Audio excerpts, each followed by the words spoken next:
എവിടെ നികുതി പിരിവ്? 2001 4000 രൂപയാണ് ഒരു പവന്റെ സ്വർണത്തിന്റെ വില. 4000 രൂപ. ഇപ്പൊ എത്രയാ? 1,30,000 ഒറ്റ. ഇനി 1 ലക്ഷം എന്ന് വിചാരിക്കും അല്ലേ? അപ്പൊ 25 ഇരട്ടിയായി. അന്ന് 500 കോടിയാണ് 2001 നികുതി കിട്ടുന്നത്. ഞാൻ സ്വർണത്തിന്റെ വിൽപ്പന കേരളത്തിൽ കുറഞ്ഞിട്ടുണ്ടോ എന്ന് വേൾഡ് ഗോൾഡ് കൗൺസിലിന്റെ കണക്ക് നോക്കി. ഒരു കുറവുമില്ല. അന്നത്തേക്കാൾ കൂടുതൽ വിൽപ്പന നടക്കുന്നുണ്ട്. അന്ന് 500 കോടി സ്വർണത്തിൽ നിന്ന് കിട്ടിയിരുന്നെങ്കിൽ ഇപ്പൊ അതിന്റെ 25 ഇരട്ടി കിട്ടണ്ടേ? വേണ്ടേ?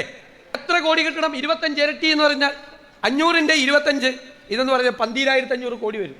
ശരിക്കും വരും. ആ 12,500 കോടി അല്ലെങ്കിൽ 10,000-നും 15,000-നും ഇടയിൽ കിട്ടണം.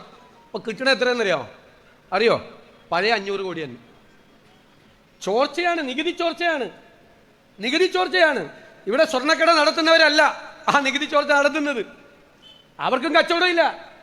കാരണം രഹസ്യമായിട്ടുള്ള കച്ചവടം നടക്കുകയാണ് വേറെ പലതരത്തിലും. അതിനെ നിയന്ത്രിക്കാൻ ഈ ഗവൺമെന്റിന് കഴിഞ്ഞോ?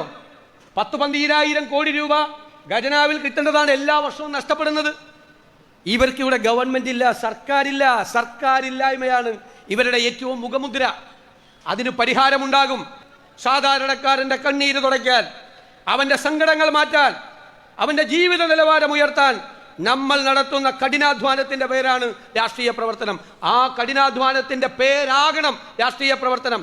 അതാണ് UDF നിങ്ങൾക്ക് വാക്ക് തരുന്നത്. ഗുഡ് ഗവേണൻസ്, സദ്ഭരണം കേരളത്തിൽ ഉണ്ടാകും.